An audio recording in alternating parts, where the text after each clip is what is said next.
The cherry blossoms had no business being this beautiful on a day like this. Siwon Beck stood at the floor-to-ceiling window of his penthouse office, 32 floors above Seoul's glittering Han River district, watching the pale pink petals drift sideways in the April wind. His black dress shirt was rolled to the elbows. A glass of untouched scotch sat on the edge of his mahogany desk, slowly warming in the afternoon light. He hadn't moved in 11 minutes. He knew because the clock on the wall had been mocking him since he'd opened the envelope. It sat on his desk now, cream-colored, thick-papered, embossed with gold lettering that caught the light like a small, deliberate cruelty. You are cordially invited to the wedding of Yoon Young-han and Do Hyun Shin. Saturday, April 19th. 4 o'clock in the afternoon. The Grand Maison, Gangnam. Reception to follow. Siwon picked it up, set it down, picked it up again. He was not a man who fidgeted. In 12 years of running the Beck Syndicate, the most quietly powerful criminal organization in South Korea, he had sat across from men who wanted him dead and poured them tea with a steady hand. He had negotiated under pressure that would have broken most people before they'd even taken their seats. His composure was not a performance. It was a foundation, but Yoon Young-han made the foundation crack. He set the invitation down for the final time, pressing 2 fingers against it as though sealing something. Then he turned from the window and crossed to his desk, pressing the intercom. "Bring the car around," he said quietly, "and find Kangduk. Tell him we're going to a wedding." There was a pause on the other end. His assistant, Pilsu, who had worked for him for 7 years and knew better than to question his tone when it got this particular quality of stillness. "Yes, sir." "What time?" Siwon glanced at the invitation one last time. "Saturday. 4 o'clock. Today was Saturday. It was currently 2:47 in the afternoon. "Now," he said. "Tell him now." He hadn't seen Yoon Young in 14 months. The last time had been a rainy November evening. Her standing in the doorway of his private residence in Hanamdong, her dark hair damp at the edges, her eyes doing that thing they always did when she was trying not to cry, holding herself very still, speaking very carefully. "I can't do this anymore, Siwon. I don't know who you are. I don't know what you do. And I think I'm afraid to find out." He hadn't stopped her. That was the part he'd replayed 10,000 times in the months since. Not what she'd said. Not even the look on her face. But the fact that he had stood there, composed, steady, silent, and had let her walk out the door and had not said a single word to make her stay. He had believed, in some cold and logical part of himself, that it was the right thing. That she deserved clean air and a normal life and a man whose name didn't make certain people in certain rooms go very quiet. He was now understanding, catastrophically wrong. The Grand Maison sat at the end of a tree-lined avenue in Gangnam. All white stone columns and manicured hedges. The kind of venue that whispered old money to everyone who approached it. By the time Siwon's black sedan pulled to the curb at 3:58, the last of the guests were filtering through the front entrance. Women in silk dresses and men in fitted suits. The soft sound of string quartet music drifting through the open doors. Kangduk climbed out of the passenger side first. A broad-shouldered man in his late 30s with a calm face and watchful eyes. He said nothing. He simply fell into step beside Siwon as they crossed the avenue. "You have a plan?" Kangduk asked, not looking at him. "I'm going to stop the wedding," Siwon said. A beat of silence. "That's not a plan," Kangduk said. "No," Siwon agreed. "It isn't." They walked through the front doors together, into the cool marble interior of the Grand Maison, into the scent of white lilies and expensive candles, into the soft, collective murmur of 200 guests settling into their seats. At the far end of the aisle, through the tall open doors of the ceremony hall, Siwon could see the altar.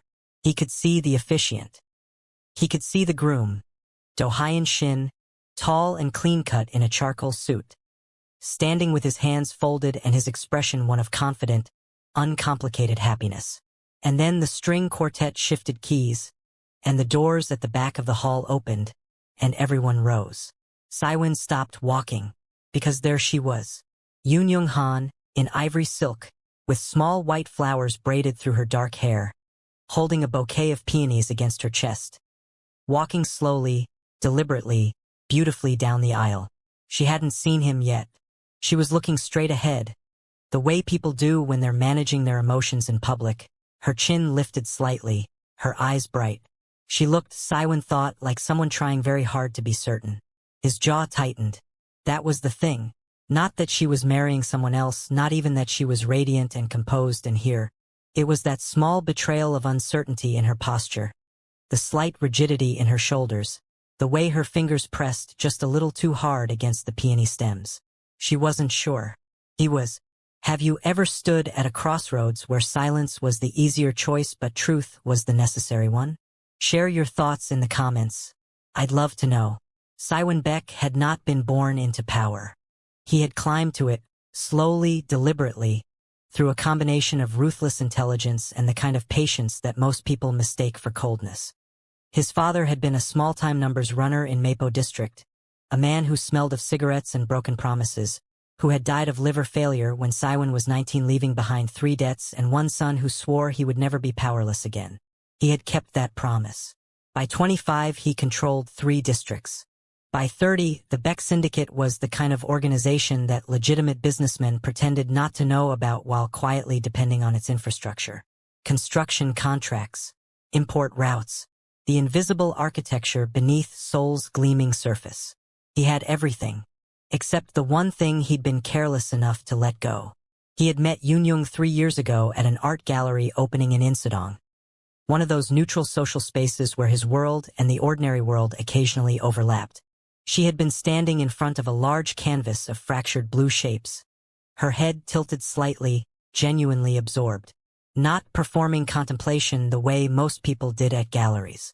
Actually thinking. He had stood beside her and said, "It looks like something breaking or something forming.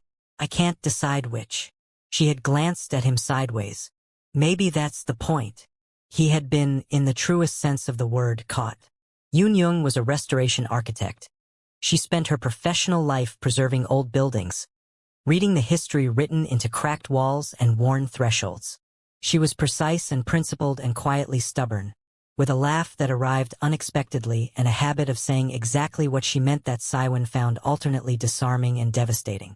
She had not known at first what he was, and he, selfishly, hungrily, had not rushed to tell her.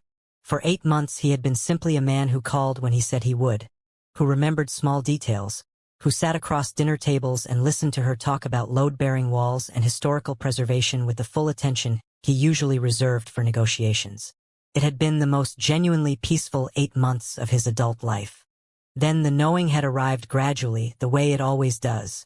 A conversation overheard, a name recognized, the particular way certain people deferred to him in public. Yoon-young was intelligent. She had assembled the picture without his help. And then November, the doorway, the rain. I think I'm afraid to find out. He had let her go because he'd told himself it was protection. Distance as a form of love. The most elegant lie he had ever told himself. Now she was 40 feet away in ivory silk, and the man waiting for her at that altar, Do-hyun Shin, second son of the Shin Holdings family, clean hands and clean record, represented everything Saiwan had convinced himself she deserved instead of him. Kang-duk leaned close. "She just saw you." Saiwan looked up. Yoon-young had. Her steps didn't falter. She was too composed for that. But her eyes found his across the crowded room and held, for just 2 seconds, with an expression he couldn't immediately name. Not anger. Not relief. Something older than both. The ceremony began the way all ceremonies do, with the careful architecture of tradition designed to make turning back feel impossible. The officiant was a silver-haired man with a measured voice that filled the hall beautifully. The guests settled. The string quartet faded to silence. Do-hyun Shin stood at the altar with his hands clasped and his expression open and genuine, and Saiwan, standing at the back of the hall beside a marble pillar, understood with uncomfortable clarity that the man was not a villain. That would have been simpler. Do-hyun looked at Yoon-young the way men look at things they've waited patiently for, with quiet, uncomplicated gratitude. He was, by every visible measure, exactly the kind of man a woman chooses when she's decided to stop choosing difficult ones. Saiwan stayed very still. Kang-duk had positioned himself 2 steps back, close enough to be useful, far enough to be invisible. Several guests near the back had noticed Saiwan. He was not easy to miss, and were exchanging the particular glances that meant his presence had registered as unusual without yet registering as alarming. The officiant reached the opening passage. Words about commitment, about the courage of choosing another person. Yoon stood at the altar now, her back to the room, her bouquet held steady. She had not looked toward the back of the hall again. That disciplined forward gaze told Siwon more than a reaction would have. She knew he was there. She was choosing not to acknowledge it. He respected that. It didn't change anything. The officiant's voice rose gently. If anyone present knows of any reason why these two should not be joined in marriage, let them speak now. It was a formality, a liturgical remnant, the kind of line that exists in ceremonies because tradition preserved it long after anyone expected it to be used.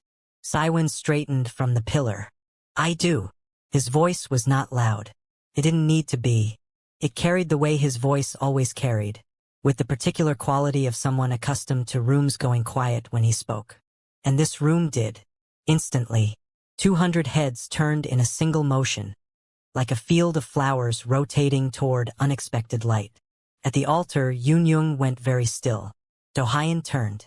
His expression moved through confusion, then recognition, because Do-hyun Shin, son of a business family with complicated ties, knew exactly who Siwon Baek was, and then settled into something careful and controlled. The officiant blinked. I pardon. Siwon was already walking down the aisle. He moved unhurriedly, the way he did everything, his eyes fixed on Yoonjung's back. The guests on either side leaned away fractionally as he passed, an unconscious, instinctive response that he had long since stopped noticing. He stopped 6 feet from the altar. Yoon turned around. Her eyes were not the eyes of a woman who was surprised. They were the eyes of a woman who had been waiting, without admitting it to herself, to see what he would do. Siwon, she said, quiet, careful. His name in her mouth after 14 months felt like a door reopening in a house he'd thought condemned. I'm not here to cause a scene, he said. You're standing in the middle of my wedding, she said. That is, by definition, a scene. Behind her, Do-hyun stepped forward. Baek Siwon. His voice was steady. Credit to him. This isn't the place. No, Siwon agreed. It isn't. But I ran out of better options 14 months ago when I didn't say what I should have said. He looked only at Yoon. 5 minutes. That's all I'm asking. Before this becomes permanent, give me 5 minutes. The hall was absolutely, completely silent. Yoonjung's fingers tightened around her peonies. The 5 minutes happened in a side room off the main corridor. It was a small, neutral space, a bridal preparation room, pale walls and a long mirror and a velvet settee that nobody sat on. Yoon had handed her bouquet to her maid of honor, a sharp-eyed woman named Haesol who had looked at Siwon with the particular expression of someone cataloging exactly how much damage they could inflict if necessary. Then she had walked into the room ahead of him and turned around with her arms crossed. The door clicked shut. For a moment neither of them spoke.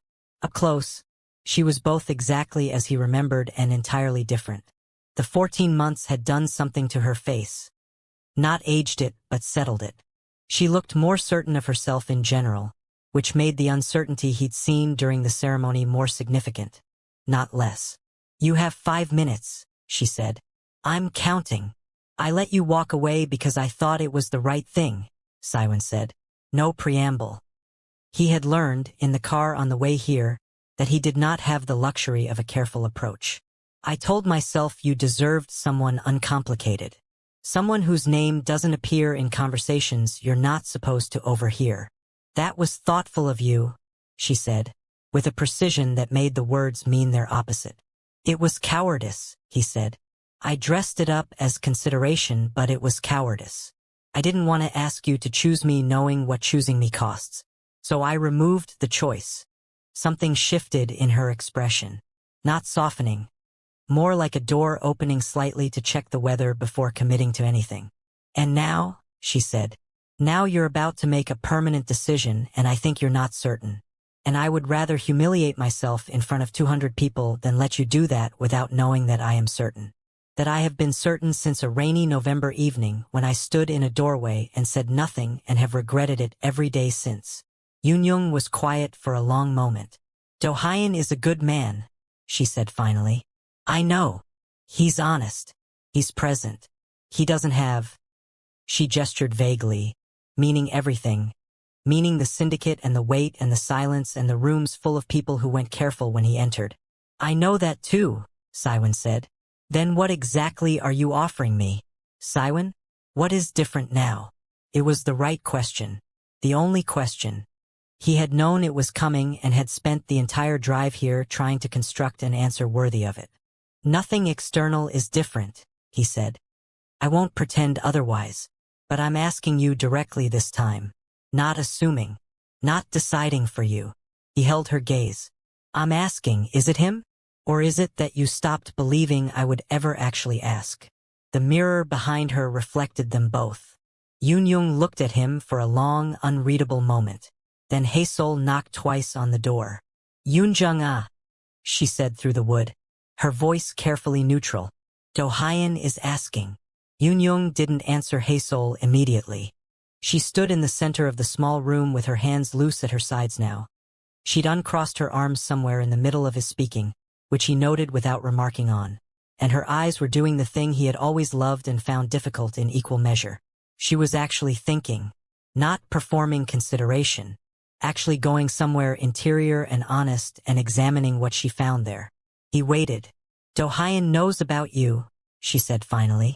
Not everything, but enough. He knew when he proposed that I had, that there was someone before him I hadn't entirely resolved. She paused. He proposed anyway. He said he'd rather have me complicated than not have me at all. Siwon absorbed this. He sounds like a better man than me. He is, she said simply, in several important ways. Then why are your shoulders doing that thing they do when you're not convinced of something? She blinked. Then, despite everything, the corner of her mouth moved. You always notice too much. Only about you. The almost smile disappeared. She turned slightly toward the mirror, not looking at her reflection but using it as a thinking surface, the way she sometimes used blank walls when she was working through a problem. 3 months ago, she said quietly, I was in Jeonju, restoring a late Joseon period residence.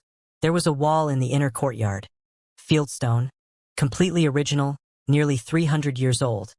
And my junior colleague wanted to replace a damaged section with modern material because it was cheaper and faster. She paused. I made him source the original stone. It took 6 extra weeks and cost twice as much. Siwon said nothing. He knew when she was building towards something. Afterward, he asked me why it mattered so much. Whether the wall even knew the difference. She turned back from the mirror. I told him the building doesn't know. But the people who live inside it, they feel the difference between something authentic and something that merely resembles it. Even if they can't name what they're feeling. The room was very quiet. I have been trying, she said carefully, for 14 months, to determine whether what I feel with Do-hyun is genuine peace, or whether it simply resembles it closely enough that I stopped asking the question. And, Siwon asked. His voice came out lower than intended. And then you walked into the back of my wedding and I felt… She stopped, pressed her lips together. I felt like a wall that had been waiting for its original stone. The words landed in the room and stayed there. Siwon took one step toward her. Just one. Leaving the decision about the remaining distance entirely to her. I spent 14 months protecting you from a choice, he said. I'm done doing that. Whatever you decide, it has to be yours. What would you do? Choose the love that's safe, or the one that's true? Tell me your thoughts in the comments. Yoon walked back into the ceremony hall alone. Siwon stayed in the side room, which was the only dignified option available to him. He stood at the small window overlooking a courtyard garden, listening to the muffled sounds of the wedding resuming, the shuffle of guests resettling, the quartet starting again, the low ceremonial voice of the officiant finding his place. Kangduk appeared in the doorway. She went back, he said. I know. What do you want to do? Siwon watched a single white petal detach from a potted orchid on the windowsill and drift to the floor. Nothing. We wait. Kangduk was quiet for a moment.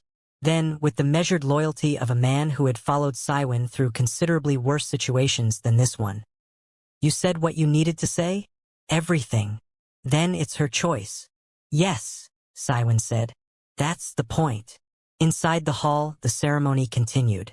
Yunyung stood at the altar beside Do-hyun, who had not asked her what happened in the side room. He had simply looked at her when she returned, searched her face with quiet, careful eyes, and then faced forward again. That restraint, she thought, was either profound trust or profound avoidance, and she was not certain in this moment which one it was. The officiant was reading now something about partnership, about the daily choice of devotion. Yunyung listened to the words and found them true and found them insufficient simultaneously, which seemed like important information. She looked at Do-hyun's profile. Clean, kind, steady. He had been, genuinely, a restoration of her own kind. After Saiwen's world had left her feeling like a building with compromised foundations, Do-hyun had been the careful contractor who'd come in and made everything level again. She was grateful for that. She cared for him. Both things were completely real. But Saiwen's question had followed her back down the aisle and was standing beside her now like an uninvited guest of its own. Is it him?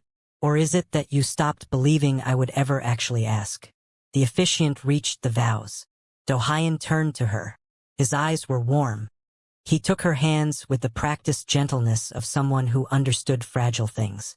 Yunyung, he began, his prepared vows starting quietly and sincerely, and then the doors at the back of the hall opened again.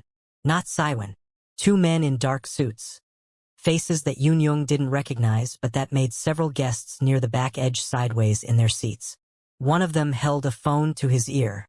The other was scanning the room with the systematic patience of someone executing instructions. They were looking for Saiwen.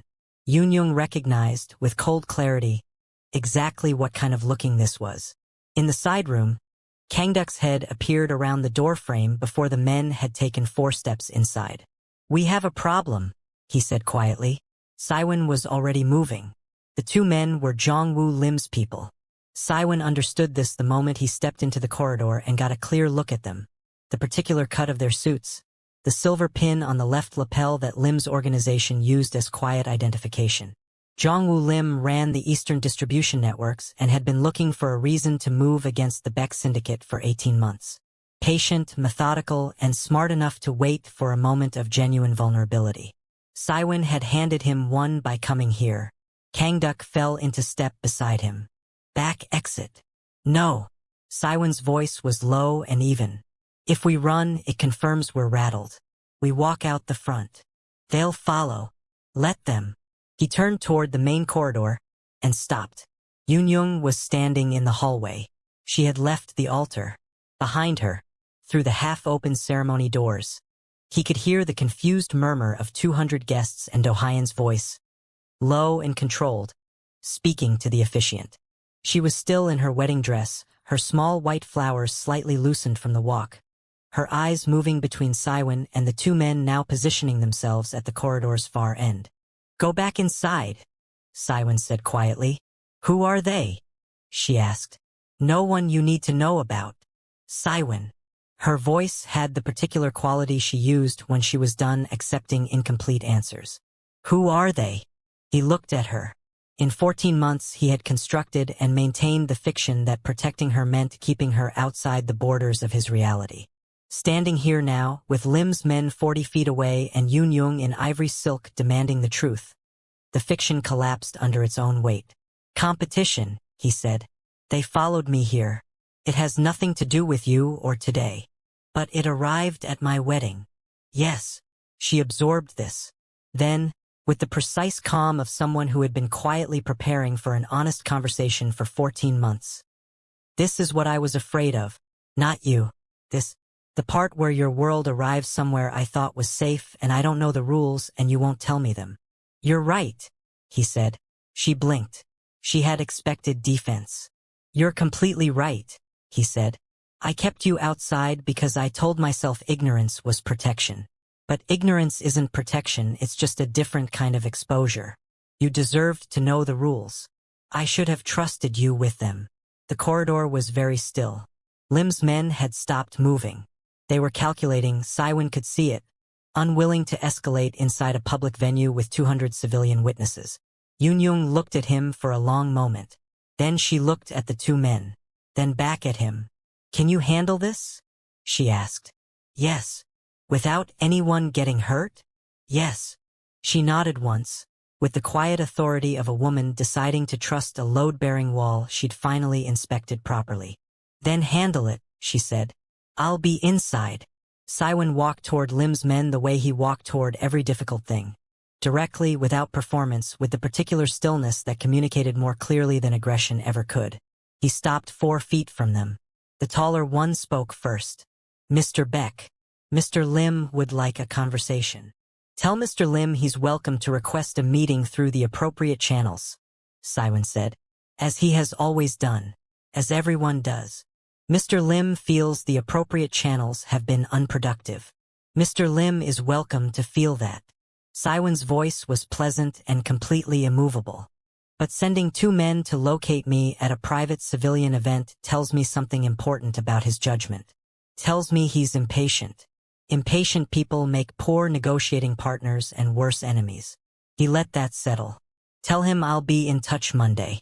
Tell him also that if anyone connected to him approaches this venue or anyone inside it again, the conversation we have on Monday will be considerably less cordial." The 2 men exchanged a fractional glance. Then the taller one nodded, and they left. Kangduk exhaled beside him. "That's temporary." "Everything is temporary," Saiwen said. "Monday I'll sit down with Lim and give him the Eastern Corridor access he's been angling for. It was never worth a conflict." He paused. "I was protecting leverage I don't actually need. Another thing I held on to past its usefulness." Kangduk looked at him sideways. "Are we still talking about Lim?" Saiwen didn't answer. He turned back toward the ceremony hall. Inside, the wedding had not resumed. The guests were suspended in uncertain social territory. Standing in small clusters, speaking quietly, the string quartet sitting with instruments lowered. The officiant was consulting in whispers with a venue coordinator. Haesol was stationed at the altar steps with crossed arms and an expression that suggested she was personally holding the situation together through force of will. Do-hyun stood apart from the altar, near the first row of seats. He was not looking at the doors. He was looking at the floor, with the expression of a man engaged in an honest internal reckoning. Yun stood beside him. They were speaking quietly when Saiwen entered. Neither of them looked up immediately. He stopped at the back of the hall and waited, because this was not his moment to enter. It was theirs. He watched Do-hyun listen, watched him nod slowly, with his jaw set and his eyes steady, watched him reach out and take Yoonjung's hand, hold it for a moment, and then release it with a deliberateness that looked like the hardest thing he'd done all day. Do-hyun looked up then, across the room, directly at Saiwen. It was not a hostile look. It was the look of one man to another across a situation that had resolved itself into honesty, acknowledging that honesty without pretending it didn't cost anything. Saiwen held his gaze and nodded once. Do-hyun nodded back.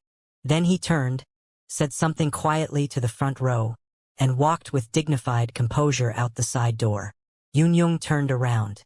She found Saiwen across the hall full of bewildered guests and loosening flower arrangements and the soft afternoon light coming through tall windows, and she walked toward him with the deliberate steadiness of someone who had made a decision and intended to stand inside it fully. She stopped in front of him. "He's all right," she said quietly. He said he'd known since she came back from Jeonju that she was working something out, that he deserved someone who wasn't. "He was right," Saiwen said. "He was." She looked up at him. "You owe him a considerable apology at some point." "I know. I'll make it honestly." She studied his face with the same attention she gave old buildings, reading the structure beneath the surface, assessing what was load-bearing and what was decorative and what had been damaged and repaired and was stronger for it. "The rules," she said. "Your world. I want to know them. Not the comfortable version. The real one."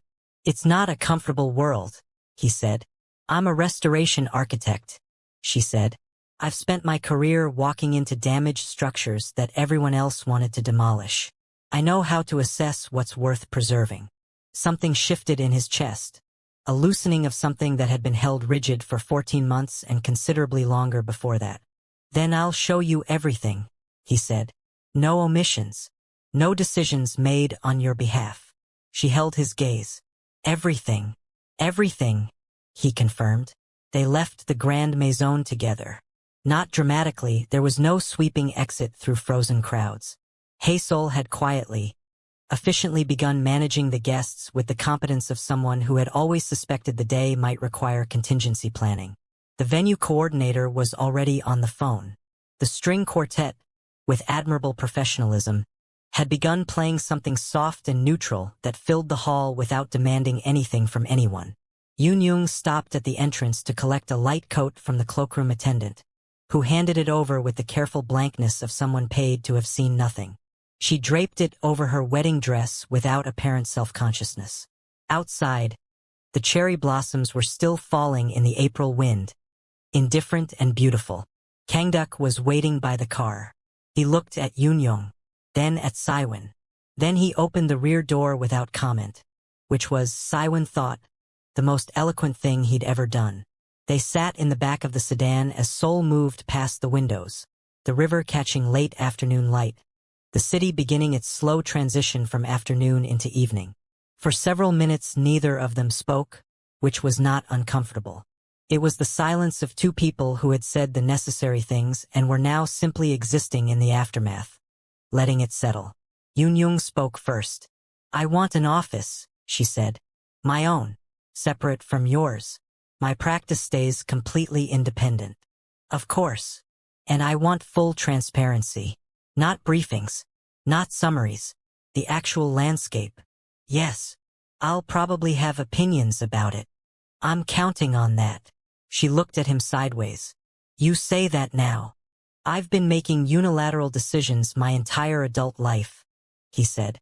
They have a consistent track record of working professionally and failing personally. I'm open to a different methodology. The corner of her mouth moved. It became, slowly, the full unexpected laugh he had missed without knowing precisely what he was missing until this moment. The one that arrived without permission and changed the temperature of any room it entered. He felt something in his chest complete itself quietly. There's one more thing, she said, when the laugh had settled.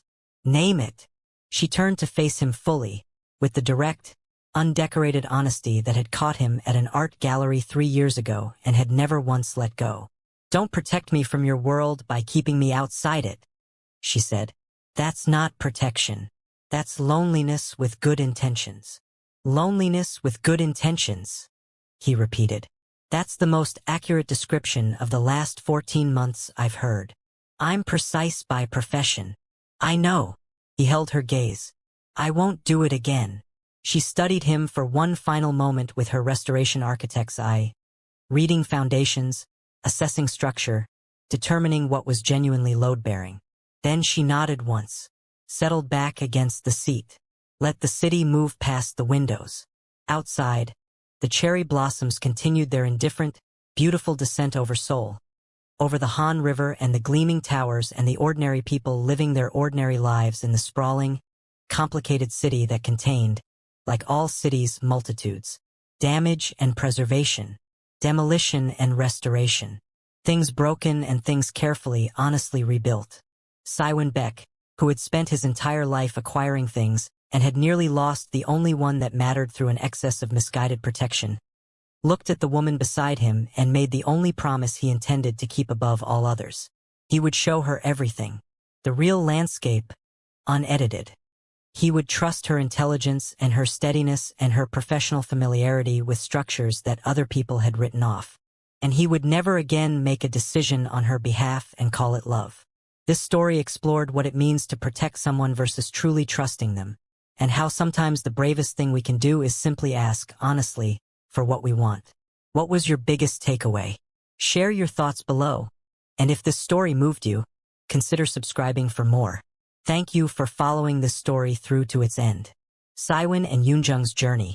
From a silent November doorway to the back of a sedan moving through cherry blossom Seoul, was ultimately about the difference between protection and presence, and the courage it takes to choose honesty over comfort.